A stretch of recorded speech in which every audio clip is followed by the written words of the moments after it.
This is Sports 225.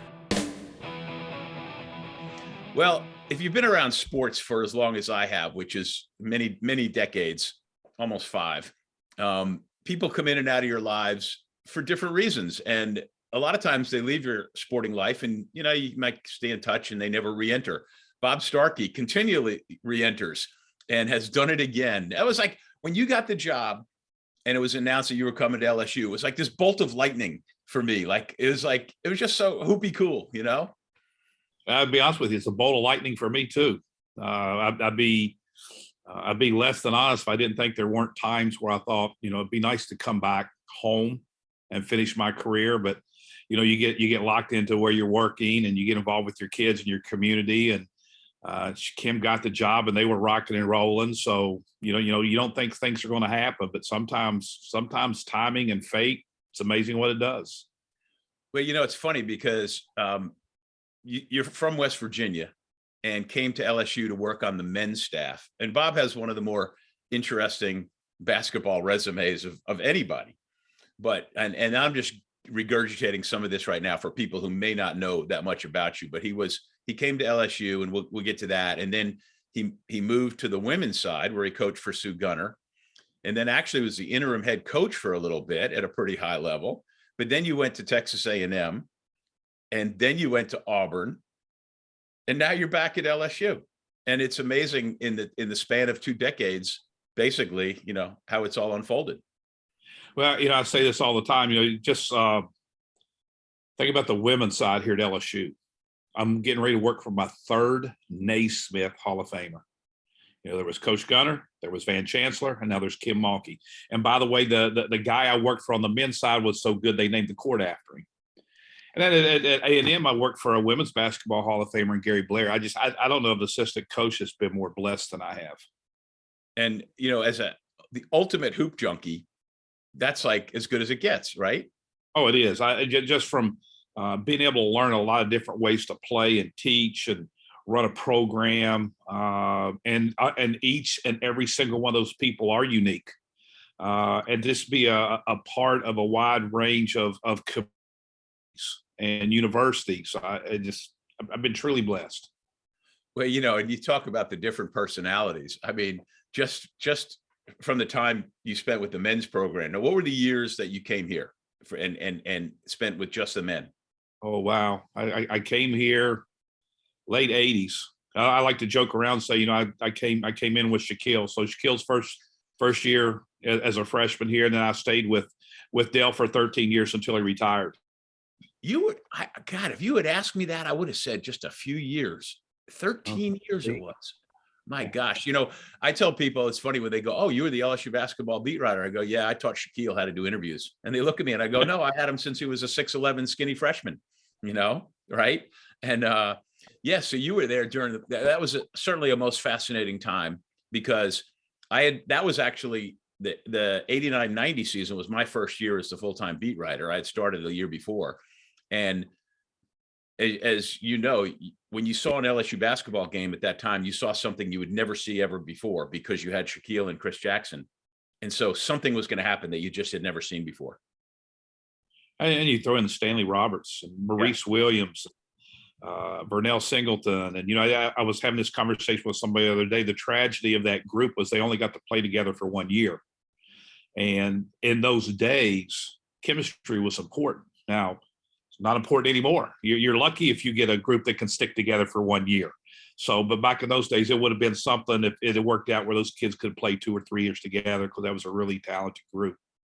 It's funny you mentioned that. And Bob knows me well enough to know that I don't have necessarily a plan when we do these conversations in these shows. But since you brought that up, that was always one of the great mysteries for a lot of people not close to the program, because that was the great line from Wim Sanderson, who was mostly joking at basketball media days when he go, LSU's so good, even Dale can't screw them up. But you were in on the meetings, you were in on the practices, and you were in on the debates about trying to figure out how to play Shaquille and Stanley together. And it took a really long time for that to work, in addition to all the other parts. Can you remember what it was like and the conversations were about then? Sure. I mean, we went through a variety of ways to play them, either play them together, if we played them separately. And people, obviously fans think about the offensive impact, but certainly there's a defensive impact to have 2 7-footers. Sometimes that creates some matchup problems. So do we play zone? And I thought we got some continuity, and we had success. Again, if we could have carried that over one more year, I think that would have been spectacular. That one particular team, I think we ran into just an incredibly hot and talented Georgia Tech team that year. Right. If I recall, LSU beat Villanova in the first round of the NCAA tournament and then lost to Georgia Tech, which ultimately went to the Final Four. Absolutely. And they had a really, really good team with some great perimeter shooters. So I want to say that team may have won 23 ball games. I mean, they had a really nice run, but if we could have had another year with them, I think it could have really been spectacular.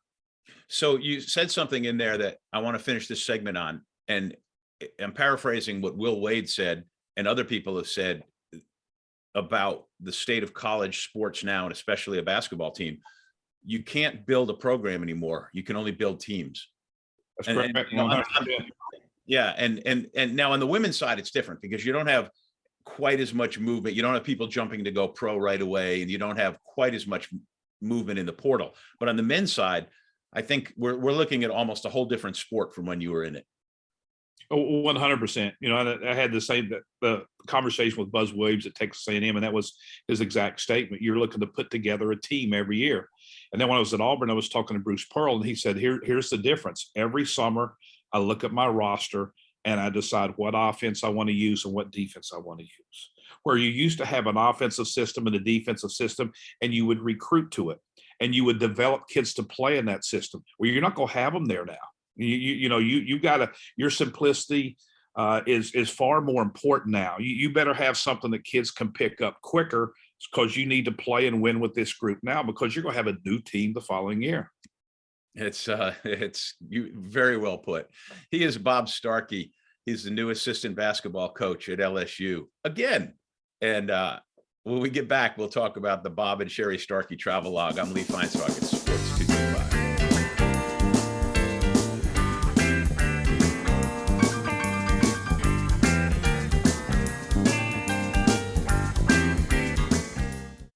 Who says you need a vacation for a view like this?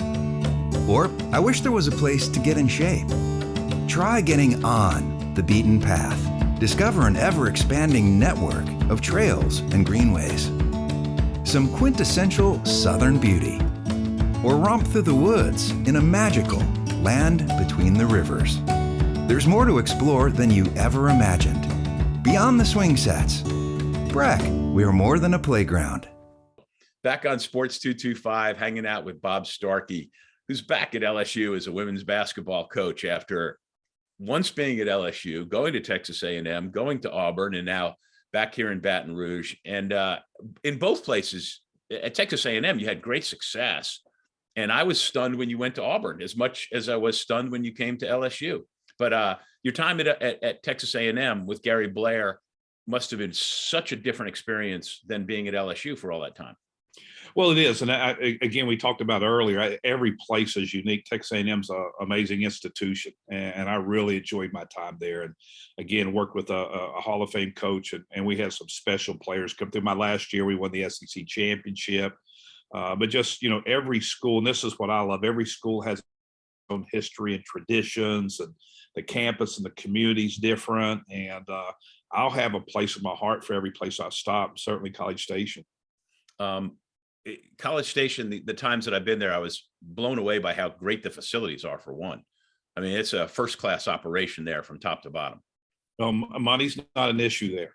You got between the oil money and the state of Texas, and a lot of people don't realize this, but Texas A&M's enrollment's like 65,000.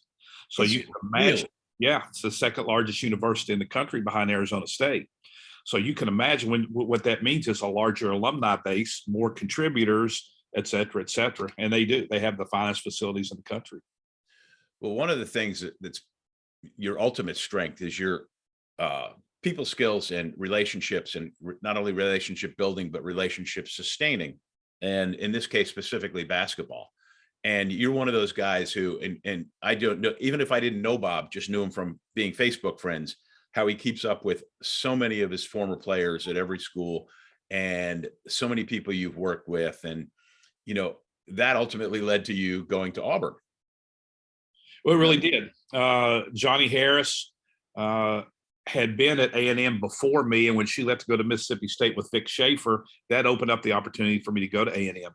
And but I got to know a lot about Johnny Harris during that time, and one of the things I respected most was her love for players after they played, and that always means a lot to me. So that was our connection with Johnny, and I had the most amazing 1 year on the plains you could possibly have. And I've said this, and I mean it from the bottom of my heart. This is the only place I would have left Johnny to come. I mean, Gino could have called. I said, thanks, Gino, but I love Johnny. I love Auburn. But this was an opportunity for me to come home, for Sherry to come home. 25 years here. We went through some things personally here, and the people. I tell people all the time, what makes LSU special? It's not the Oaks, it's not the food, it's not Tiger Stadium on Saturday night. It's the people here, and you have to be here and live here to understand that. Well, if I recall, you're not a very adventurous eater anyway. Well, that's true. That's true. But there's still something a little bit different about Louisiana food. He's a meat and potatoes guy. How is basketball different at the different places, or in your case, is it just nose to the grindstone, do what you do, which is break it down, analyze, think ahead, all that? Well, the thing that makes it different every year is your roster. I mean, I think that's one of the reasons I've coached for so long. Every year you have a new team. You may have 7 or 8 players coming back, but there'll be 3 or 4 no play. You're never the same team. So there's new challenges, there's new relationships, chemistry building.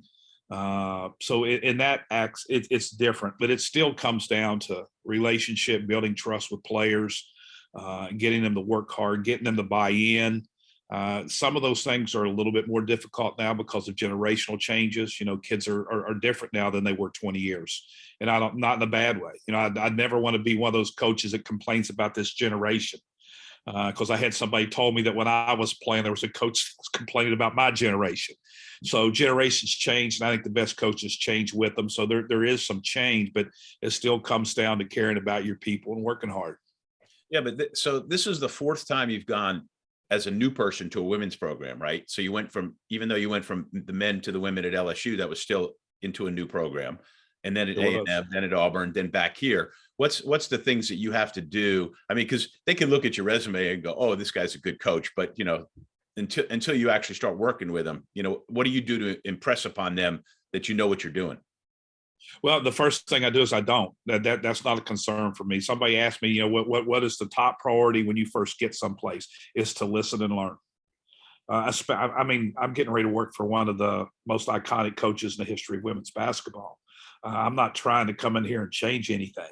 I'm trying to learn how she wants things done and to see what I can do to impact her philosophy. So a lot of me listening to her, listening to the staff, listening to the players, and learning how they do things. And then hopefully somewhere down the line, I'll be able to improve upon that. But it's not a matter of me trying to impress Kim as to how much basketball I know, because it's going to pale in comparison to how much basketball she knows.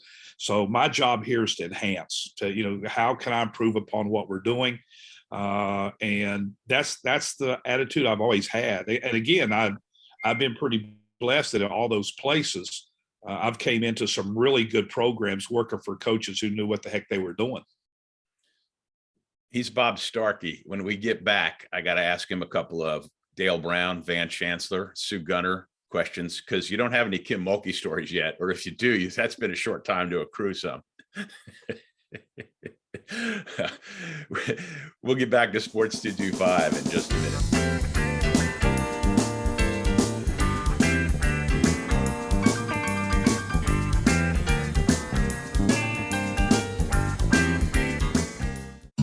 Who says you need a vacation for a view like this? Or, I wish there was a place to get in shape. Try getting on the beaten path. Discover an ever-expanding network of trails and greenways. Some quintessential Southern beauty. Or romp through the woods in a magical land between the rivers. There's more to explore than you ever imagined. Beyond the swing sets. Breck, we are more than a playground. We're back on Sports 225, visiting with Bob Starkey, who is back with LSU women's basketball. And we have in common that I was the LSU basketball beat writer covering Dale Brown the last however many years of his career, 8-9 years. And Bob was on that staff. And everywhere I go, as a rule, somebody will ask me for a Dale Brown story. So, Bob, I gave you enough warning. Well, I'll tell you what, I'm going to give you my favorite Coach Brown story in terms of Coach gave me the highlight of my coaching life. Every summer, Coach would go out to Los Angeles and spend 3 or 4 days with Coach Wood. And he was an immaculate note taker, and he would come back and we'd sit as a staff and he would go over all the things that he learned from Coach Wood and things that we might be able to implement or something we might need to change. And I remember just arbitrarily one day saying, I'd give anything to be able to spend a day with Coach Wood. Coach Brown reached down, pulled out his pencil, wrote down a number. He said, here's Coach's number. Give him a call. Tell him you want to go out and visit, and I'll fly you out there. I said, excuse me? Do you think Coach Wooden's going to meet with me? He said, you don't know who Coach Wooden is. Coach Wooden would just as soon meet with you as he would with me. Just give him a call. So I called Coach Wooden, and lo and behold, 2 weeks later, I went out and spent 2 days with Coach Wooden in his very, very modest apartment. Had an old-fashioned, one of those long cassette tape recorders. I recorded the conversation, wrote it down because I was worried there was something wrong with it. I just wanted to make sure I had all the notes, took 2 pages of amazing notes.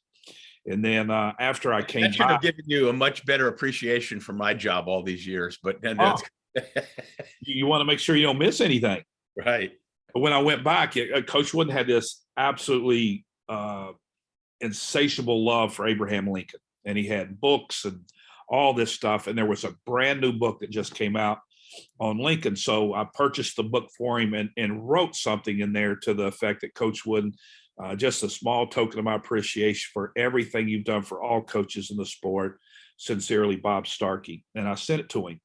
And if you go out to UCLA right now, right off the arena is the John Wood Museum, where they have glass encased what looks like his apartment, and opened up for the world to see. There is the inscription I wrote on that book.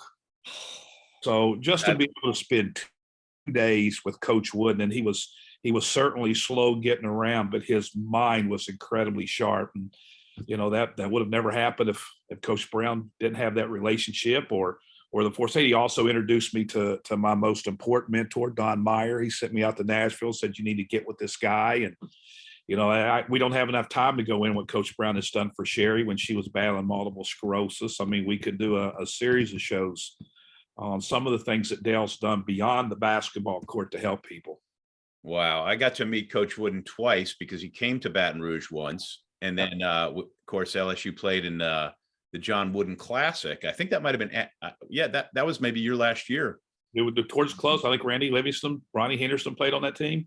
Yeah. And that was quite a venture. I actually, I think on that trip we went and I had taken Brenda with me. And that was the one where Dale got mad at me for something I had written that he didn't want in. And we got to the hotel and he just stormed past me and put his arm around Brenda, and they just walked away. Seriously. Yeah, that was that's great. And then, of course, you were with Sue Gunner, who is one of my all-time favorite people. In fact, I think I got this one of my over one of my shoulders. There is my Sue Gunner bobblehead up over the Kermit the Frog reporter. And then of course Van Chancellor, who told stories better than anyone. I mean, Sue is a character and fun to talk to, but Van may have taken it to a whole different level. Yeah. Well, the thing about Coach Gunner is she could have a beer with somebody and talk football or baseball, and then that evening go have a glass of wine and talk politics or world events. She was just an amazing person. One of the most special people I've ever been around. You said about Van. Van is absolutely, Van would tell you if he hadn't got into coaching, he was going to be a preacher. And you could imagine what those sermons would have been like. I still talk to Coach all the time. He's living in Katy, Texas now, and still gets out and golfs every morning, and we stay in touch. And again, there was a guy who I remember this. This is an interesting story. He coached the Olympic team to a gold medal, and I asked him what that was like, and I wasn't expecting the answer, but it made sense. So I said, Coach, when that horn went off and you had that gold medal, I said, what kind of thrill was that? He said, Bob, he said, you don't understand what it's like to be the Olympic coach. Your goal's not to screw up. He said, this is the feeling I had when the horn went off. Total relief. I just didn't want to blow it. And it gives you a little insight to the pressure of coaching on that stage. And I thought that was a fascinating answer. And correct me if I'm wrong, but he replaced you as the interim head coach. That's true. I was the interim coach, and then Skip hired Van. Van had just recently retired from the WNBA, where he'd won 4 world championships with Houston. And he came in. We're running late, but I got to finish quick. We're at the Final Four. They were making the announcement that he was going into the International Hall, the Naismith Hall of Fame, and he was with Roy Williams. And I went over, and I had seen Roy. I can tell you this story off the record about Roy, but Van looked at me and goes, Lee, you know what they need there? And what do you mean? At LSU? I go, what? He goes, me. I said, well, okay, there you go. Anyway. Are you getting ready to tell the airplane story? No, I'm going to go to a break. He's Bob Starkey. I'm Lee Feinswager. We'll be right back.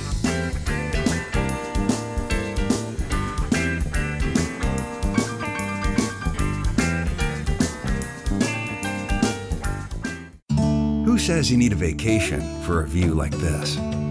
Or, I wish there was a place to get in shape. Try getting on the beaten path. Discover an ever-expanding network of trails and greenways. Some quintessential southern beauty. Or romp through the woods in a magical land between the rivers. There's more to explore than you ever imagined. Beyond the swing sets. Breck, we are more than a playground. Coming down the home stretch of another Sports 225, go to sports225.com for all the show listings and more information. Finishing up here with Bob Starkey, one of my dear friends, one of the great coaches, and a very welcome addition to the LSU women's basketball coaching staff. You got to be thrilled with how many people were so happy and so excited that you were coming back. I mean, just social media alone blew up. Starkey's back. It's a good feeling. There's friends, and then there are those people like you and so many others here that are borderline family because of the time we spend together and all we've been through together, and made me feel good. Certainly made Sherry feel good. Sherry was coming whether I was or not. So it was nice to make her happy. The game is so much different than it was years ago. The women's game has evolved. I make the comparison, Bob, it reminds me of the men's game in 1970, early 70s, because you have people who can dunk, but there was no dunking for the men. And the women now are so big and strong, physical, shoot long threes. Is that a fair assessment? I think it's a really fair assessment. I've actually used that before. There was a time where UCLA dominated men's basketball, and we just came through a period where Connecticut dominated basketball. Well, Connecticut hasn't won a Final Four. The thing that I think has shown the growth of women's basketball is we got different teams winning the Final Four now. It's just not Tennessee and Connecticut. We have upsets in the early rounds, and so we've got more better players, more better coaches, and the growth of the game has been great to see. Well, I'm real excited to see what you guys can do. LSU obviously had a really good first women's basketball season under Kim Mulkey, and now that she's added the greatest assistant coach in the history of the world, the sky is the limit. Hey, thanks. It's great to catch up. Always my pleasure. He is Bob Starkey. I'm Lee Feinswagen. Thank you for watching Sports 225.